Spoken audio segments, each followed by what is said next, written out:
Of course, Your Honor, we need the 51 million. But as I said, there are other investigating agencies who need this money more than us. If you can give us the same amount that you gave us last year for 2024, the 1 million, that would be very sufficient for us, Your Honor.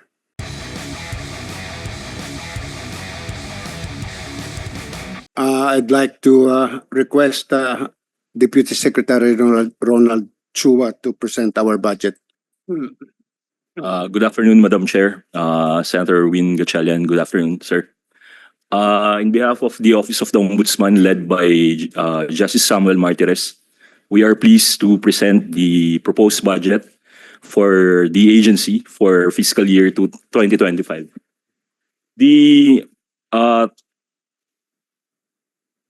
The proposed budget by the Department of Budget and Management for the Office of the Ombudsman for fiscal year 2025 is equivalent to about 5.8 billion pesos.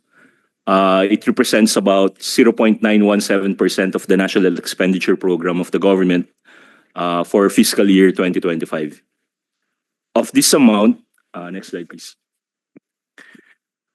The 5.8 billion funding proposal could be subdivided into the following: personal services amounting to 3.1 billion, MOE for about 2 billion, and about 515 million pesos for capital outlay for the year 2025. Slide please. Among the salient features of the funding proposal for next year is the funding requirement for the filling up of positions amounting to about 1.2 billion. Allocation for pension benefits in the amount of about 85 million. Provision for terminal leave in the amount of 72 million and retirement gratuity benefits of approximately 411 million.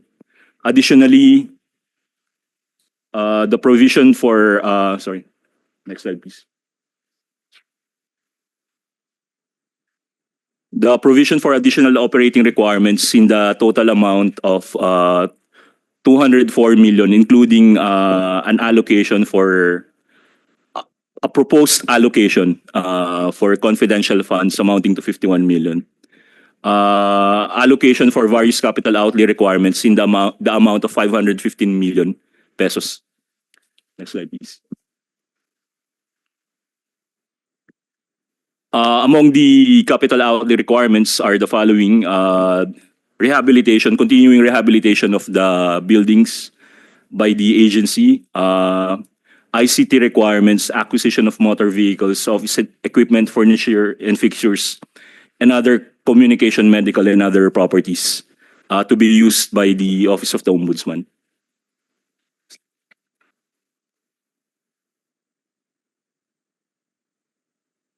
Be that as it may, while we're thankful for the proposal of the Department of Budget and Management for the said amount, the Office of the Ombudsman is requesting the Senate and the House of Representatives for an additional funding in the amount of about 975 million for fiscal year 2025.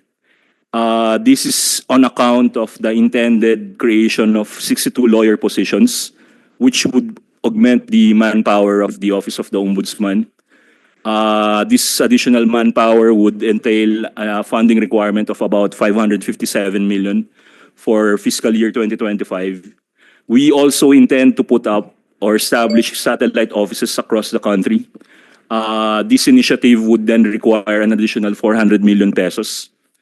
Finally, we also intend to augment non-legal employees of the Office of the Ombudsman, for which an additional 18 million pesos is intended to be allocated. As in previous years, the budget of the Office of the Ombudsman we would appreciate if the budget for the Office of the Ombudsman would also indicate or would include special provisions which both chambers of Congress had approved for previous years. These are the special provisions on the ongoing authority of the Ombudsman to restructure the office, the use of savings, and the use of income special provisions. That would be all, Madam Chair. Thank you po. Are you finished? Yes, ma'am. Okay, thank you. There are some 62 lawyers requests for the additional funding. How many lawyers do you have currently in the Ombudsman? And these lawyers are supposed to provide what particular service? Your Honor, the Office of the Ombudsman would like to address now the issue of inordinate delay in the investigation of cases. So to address this issue, the office has decided to merge the fact-finding investigation as well as the preliminary investigation, create additional bureaus, and hire additional lawyers.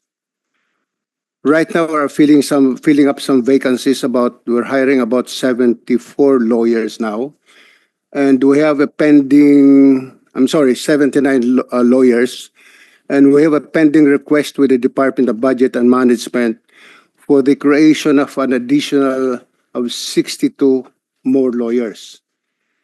This, I hope, will address this problem of inordinate delay. But I don't think that is only on the matter of administrative aspect insofar as I'm concerned.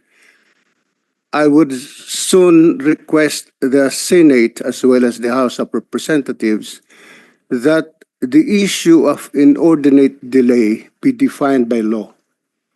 Because right now,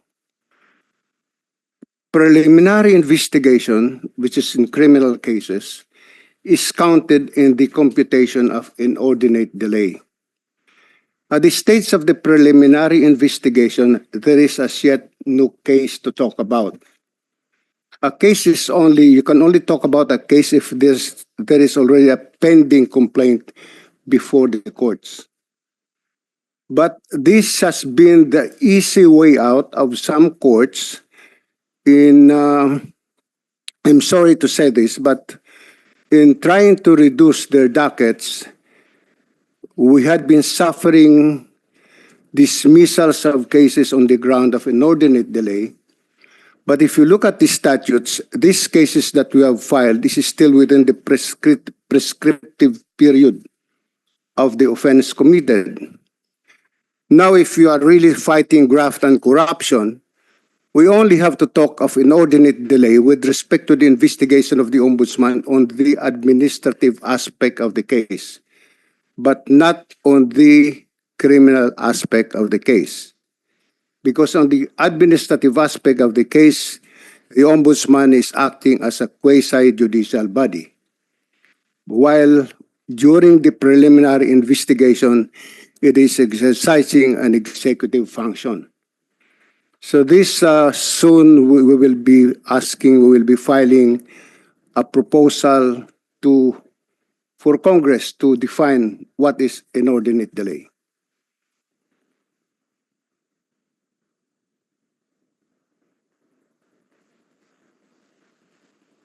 Good afternoon to everyone. Good afternoon to the Ombudsman. You mentioned inordinate delay. How many cases in the last 12 months have been dismissed because of this reason? I have not actually counted the number of cases that had been which were dismissed on the ground of inordinate delay. But this has actually been creating a lot of some kind of disappointment on the part of the investigators because it is not really easy to investigate violations of the Anti-Graft and Corrupt Practices Act. There is one or several cases that we intend to file. I will not mention the nature of the case or the title of the case, we are expecting that most of these cases might be dismissed by the court on the ground of inordinate delay. But I hope the courts will look deeper into the records of the case, that it is not easy to review about 10,000 pages of documents. We are just anticipating some dismissals on the ground of inordinate delay, but I think my patience is also nearing its I don't want to say na naubusan na rin ako ng pasensya, that if this will continue and the Ombudsman will always look as if it is the kontrabida sa mga investigation of anti-graft cases, I think it is about time I have to speak out and go out to the public and tell the public what is really happening.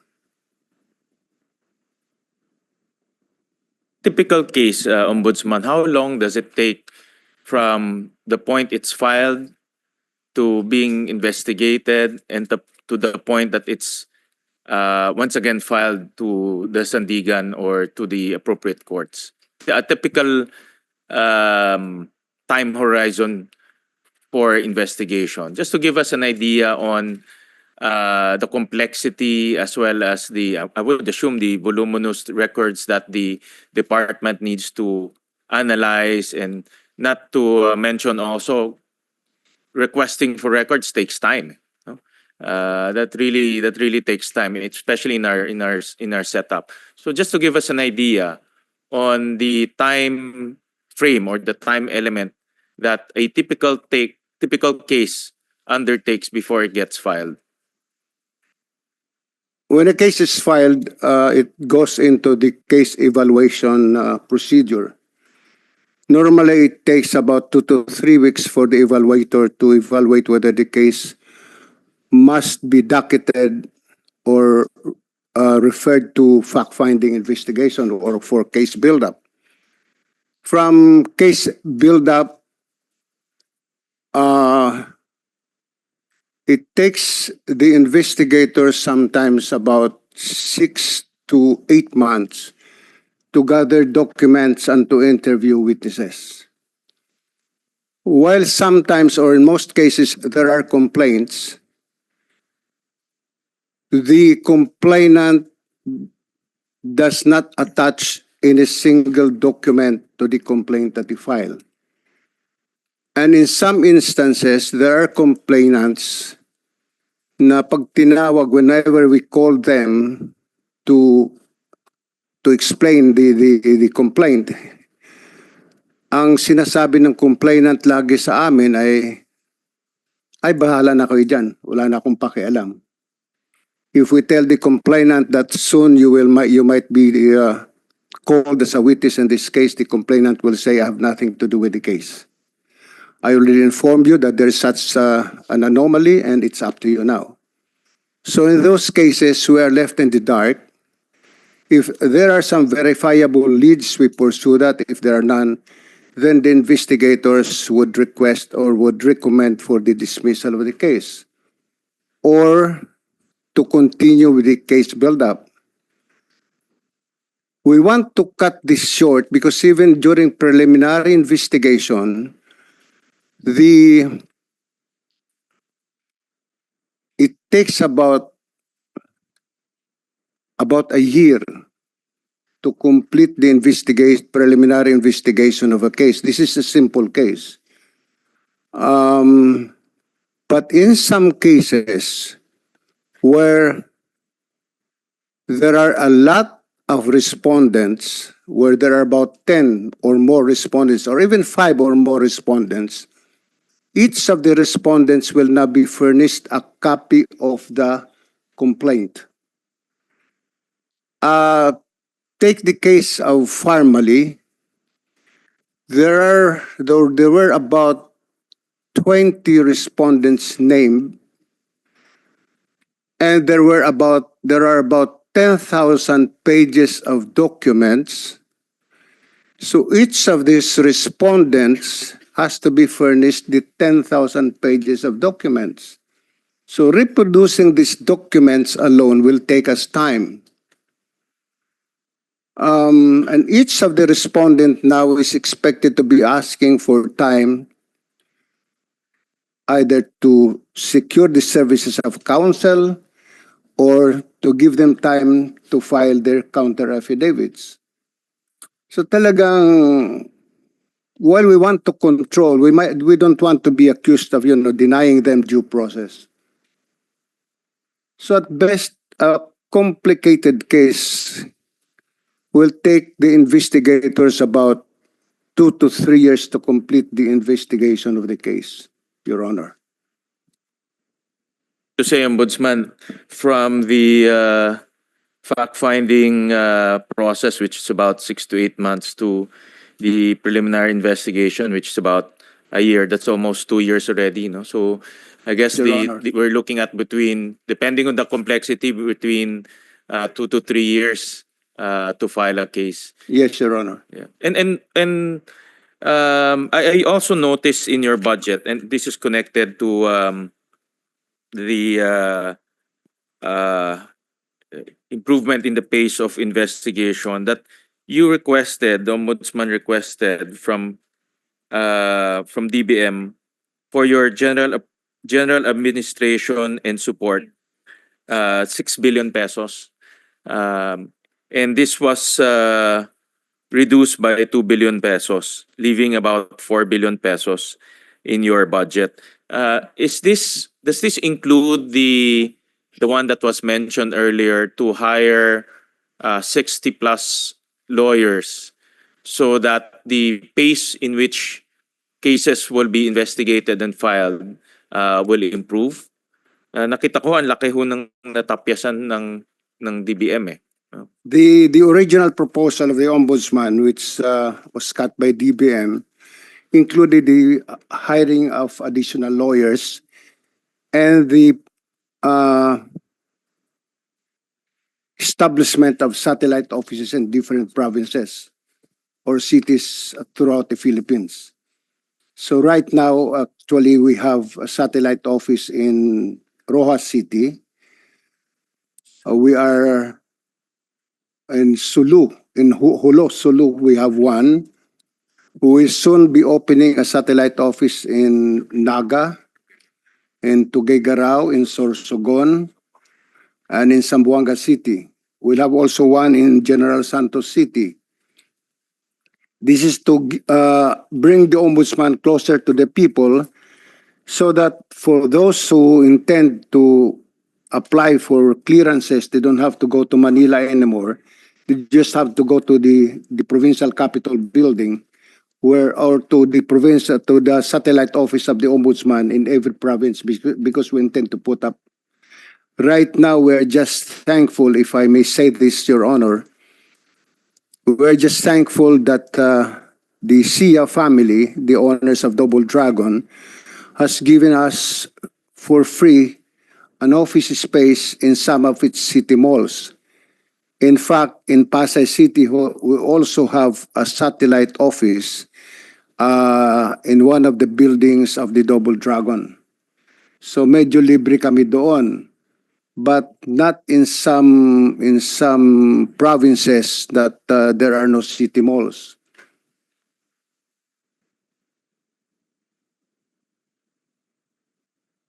So, the 62 lawyers, this is the additional request for 975 million to hire 62 lawyers. Is the aim of this is to improve the pace of dispensation or filing of cases. Yes, Your Honor. That is the goal. Yes, Your Honor. And 62 lawyers, Ombudsman, is already enough to cut down, hopefully, the time frame, that 2 to 3 years time frame. Is that adequate enough to reduce the time? Of course, depending on the complexity of the case, no? But on a normal scale, is that enough to already improve the pace of filing of cases, investigation and filing of cases? Your Honor, the 62 lawyers is only for the central office. We will also be hiring additional lawyers for the sectoral offices, which is Luzon, Visayas, Mindanao, and the military offices.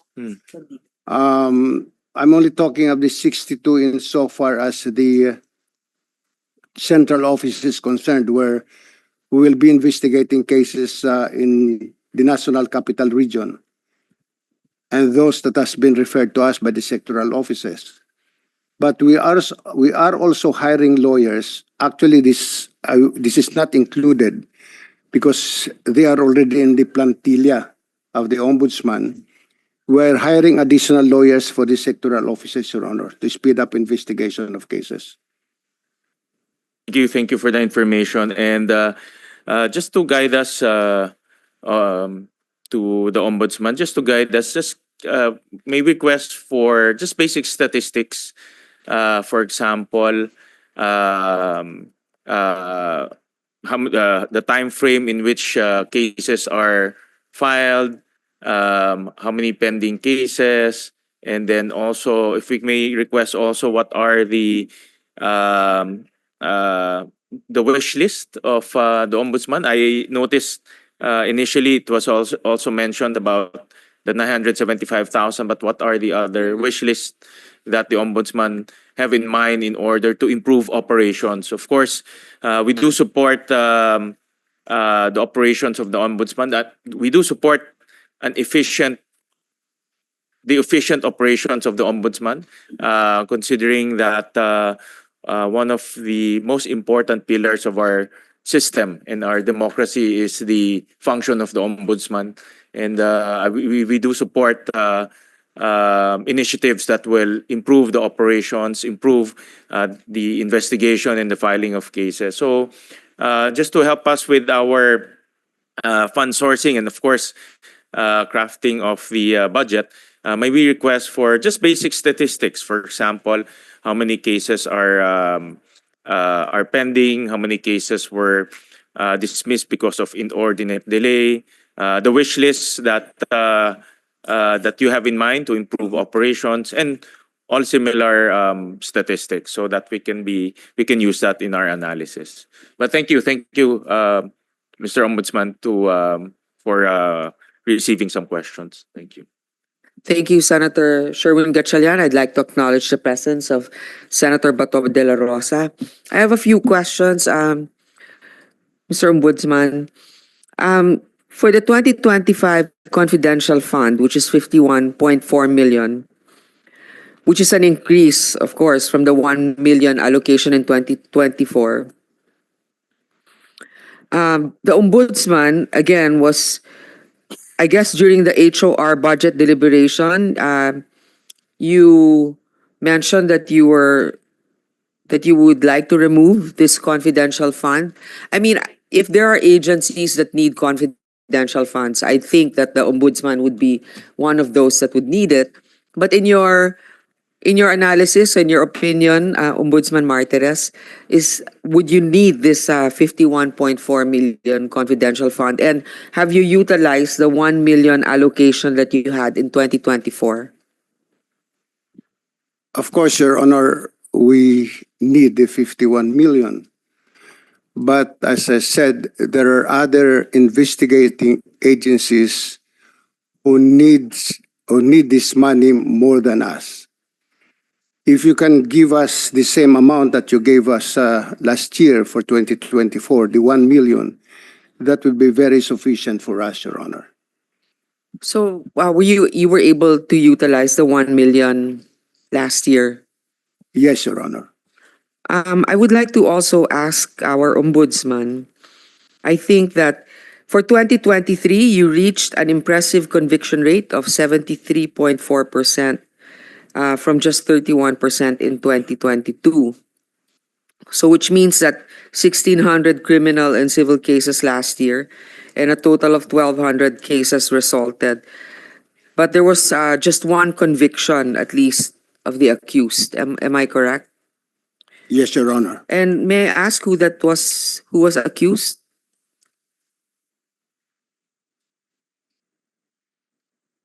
(2023) I forgot, Your Honor.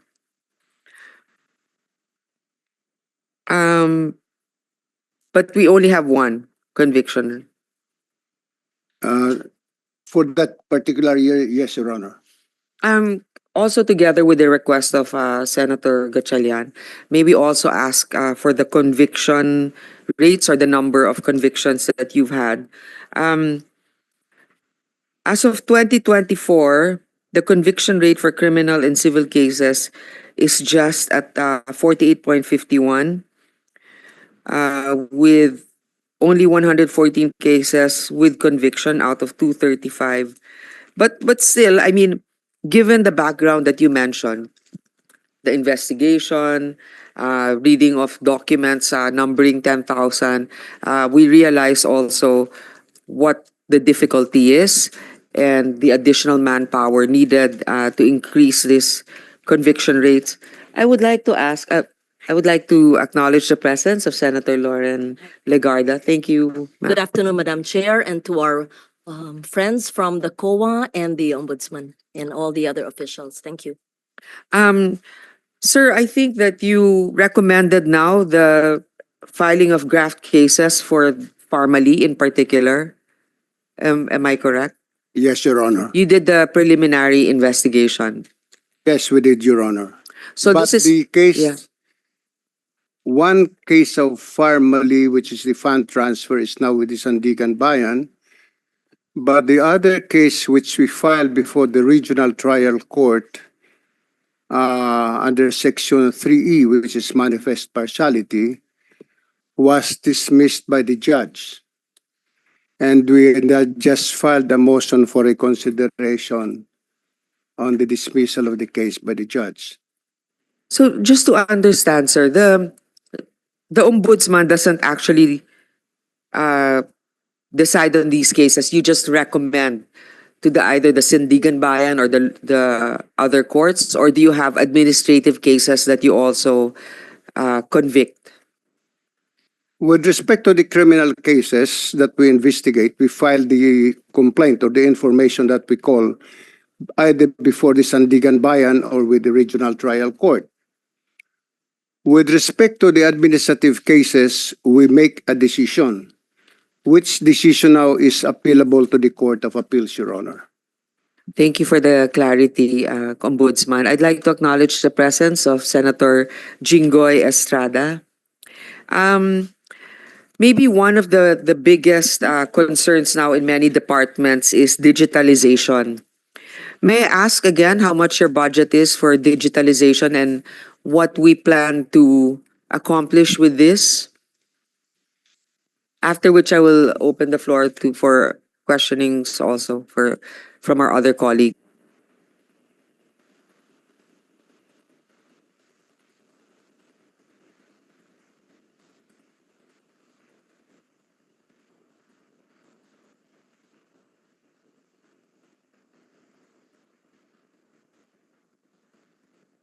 The proposal is 474 million, Your Honor. I'd like to inform Your Honor that the Ombudsman is in the process of computerization and in the process of improving its information technology system. During the pandemic, I discovered that the system of the Ombudsman, the case information system of the Ombudsman was hacked. It was then that I discovered that our firewall was administered by the very company that supplied us our firewall. So with that, we filed administrative cases against some responsible employees of the Office of the Ombudsman. We found out that from the time that the case is being investigated, this has been monitored by about 3 or 4 persons that are probably identified with the supplier of the firewall. So we got in touch with the government of Estonia through its ambassador, we sought for assistance, and they referred to us, one of its companies. They reviewed our system, and we are now planning to go into a government-to-government contract with Estonia. They proposed to us about 1.6 million euro. Why Estonia in particular, sir? Well, Estonia is one of the leading countries with respect to IT, Your Honor. So it's only 1.6 million euros Yes, Your Honor. for the DICT. Actually, that doesn't sound too much. I mean, when you think about actually overhauling the system and protecting information, but as long as it went through the proper bidding, I suppose, or this is a G2G. If we go through the proper bidding, other bidders will participate. So we will not be assured that it will be the government of Estonia who will be helping us put up the system, as well as help us create our own firewall, Your Honor. So this is just a direct negotiation with the government of Estonia. A direct negotiation, but right now we're working for a government-to-government contract. We have just gotten in touch with the Department of Foreign Affairs with respect to these matters, Your Honor. Okay, thank you, Mr. Ombudsman. Thank you, Your Honor. I acknowledged you already. Anyone with questions for our Ombudsman? Madam Chair, I don't have any questions. I recall that it was around for 5 years that I chaired the budget of the Ombudsman, and I give full support to the budget of the Ombudsman. Everything is in order as always. And I recall it was during my tenure when we provided capital outlay for the building of the Ombudsman. I hope they're able to use the funds, and I give my full support for the budget. Thank you, Madam Chair. Thank you, Senator Lauren Legarda. Maybe there's a feedback on the capital outlay that was given by our generous Vice Chairperson. It's not my money, it's government. I know, but Yes. approved by our generous chairperson, Vice Chairperson. The capital outlay, the money provided for the building of the Ombudsman was used in the construction of the building in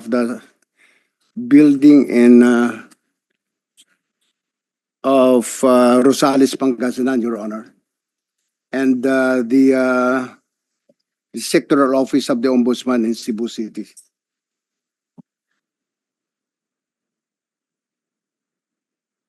Thank you. Anyone else? Manifestation of support? Yes. Thank you, Madam Chair. Good afternoon to our hardworking Finance Committee Chairperson, Madam Senator Grace Po, to my fellow colleagues, and to the Ombudsman family under the able and competent leadership of Honorable former Justice Samuel Reyes Martinez. This representation is in support of the budget of the Office of the Ombudsman for the fiscal year 2025. Wala po akong kaso na sa inyo, ha? The agency's pursuit of its vision to realize public accountability, expectations, and mission to transform public accountability into the norm and recognized as the central corruption prevention arm of the government needs to continue as the protector of the people from illegal, unjust, improper, or inefficient act of any public official, employee, office, or agency. Under the qualified and capable leadership of Ombudsman Martinez, the vision and mission of the Office of the Ombudsman is within reach. To be able to achieve this, the office must be duly supported by an efficient and equitable budget. With this representation is in full support of the Office of the Ombudsman budget for the fiscal year 2025 and any additional budget this committee may adopt. Madam Chair, can I be recognized to yield some clarificatory questions? Thank you, Madam Chair. The Office of the Ombudsman requested for a total budget of 8.4 billion. However, only 5.7 billion was recommended by the DBM in the fiscal year 2025. budget, an amount that is 2.7 billion or 32.5% lower than the original request. Sir, what programs of your office will be affected by the reduction of your requested budget? Well, the hiring of additional lawyers and the computerization of the office will greatly be affected by the reduction. But I'll be honest, if Congress cannot find any money to increase the 5.8 given by DBM, what can we do, Your Honor? But we are asking for an increase at least of about 900 million, Your Honor, if it is possible. But if not, if there are other more important projects of the government that you need to fund, then we're willing to, to give way to them. After all, we have savings also to spend, Your Honor. So how badly do you need the increase, sir? Very badly, Your Honor. The 975 million that you are requesting is an increase. We need it very badly. Well, But you are- with that, maybe we can recommend the increase of the budget of the Ombudsman, since there are a lot of people who will be affected by the decrease of the budget of the Office of the Ombudsman. Maybe we can recommend the chairperson of the Finance Committee to increase, kahit konti, increase natin yung budget ng Ombudsman. Inulit ko po, wala po akong kaso sa inyo.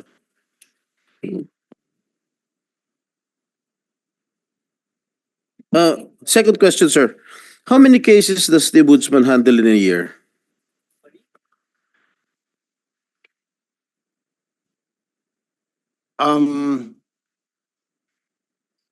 I could only think of the cases before the Sandigan Bayan, which is very few, because most of the cases since 2014, I guess, when Republic Act 10660 was passed, most of the cases were filed with the regional trial courts, and the one handling these cases are the public prosecutors of the Department of Justice, Your Honor. And we don't have... Yeah.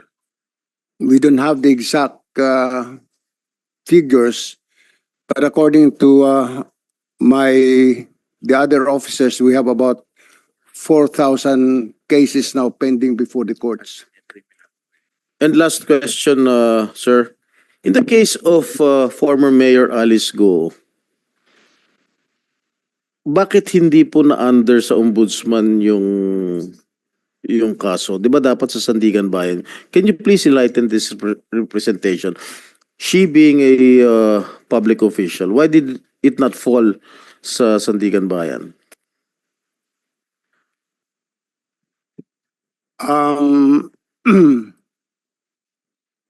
Is it okay, Your Honor, if I discuss this in private with you or with the other members of the other senators? I don't want to be divulging some secrets that the accused, the lawyers of the accused might be using against us. So I'd rather not discuss this matter in public, or I might be able to say things that, might help the accused in their defense. I respect it, sir. Thank you, Senator. We understand, of course, the point of our ombudsman. There are certain things about the cases we don't want to preempt. So feel free, Senator Estrada, to meet with the ombudsman to clarify your query. Senator De La Rosa has a question. Yes, Madam Chair, thank you. Before I ask a very, very small question, I just would like to manifest my support sa budget ng Ombudsman at ng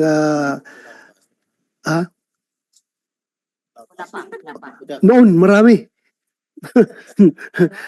Noon, meron ako noon. Madam Chair, sir, I just would like to know kung yung Ombudsman Mindanao, Ombudsman Visayas, are they allowed to issue ombudsman clearance for people from government who will be seeking for promotions and appointments, or centralized pa rin yung ombudsman clearance niyo dito sa Manila? All the deputy ombudsmans are authorized, the sectoral offices, Luzon, Visayas, Mindanao, and the military and other law enforcement offices, they are authorized to issue clearances, Your Honor. Thank you, sir. How about Mulio, sir? Kasi may mga, like may case, no? Pulis ako ng Mindanao. Tapos ang Mulio andito lang sa, 'di ba? Dito lang sa Batasan. Hindi ba pwedeng makakuha sila doon sa Ombudsman Mindanao ng clearance? With the advent of technology, pwede naman siguro sila makakuha doon ng clearance dahil pwede naman, computerized naman lahat. Pwede po, Your Honor.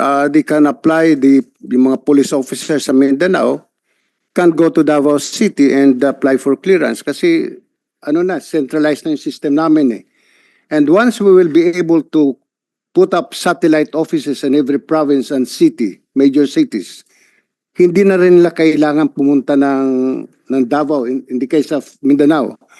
Oras na nagkaroon kami ng satellite offices sa Zamboanga, sa Bukidnon, sa Jensan, hindi na sila kailangan pumunta sa Davao to apply for a clearance. Sa ngayon, yung mga taga-Hulo ay hindi kailangan pumunta ng Zamboanga o ng Davao para mag-apply ng clearance. We have a satellite office now in Hulo, Sulu. Kasi nagawa na namin ng remedyo na centralized na yung aming clearance system, Your Honor. Thank you, sir. Experience ko kasi noon na talagang pupunta ka pa dito para kumuha ng clearance. At saka yung resolve nyo ng cases, sir, mabilis na ba ngayon? Medyo mabilis na rin ho. Depende ho sa cooperation po ng parties, especially the lawyers. Depende rin ho sa complainant. Kung yung complainant ay nakahanda magbigay sa amin ng ebidensya, medyo bilis ho ang aming investigasyon. Marami hong cases ang sandali lang ho namin na natatapos investigasyon. Katulad ng kaso ni Alice Go, sandali lang ho namin na natapos yung investigasyon doon. Thank you, sir. Thank you for that. With that, Madam Chair, I would like to again manifest for my support to the budget of the Office of the Ombudsman. Thank you, Madam Chair. Thank you, Senator Bato.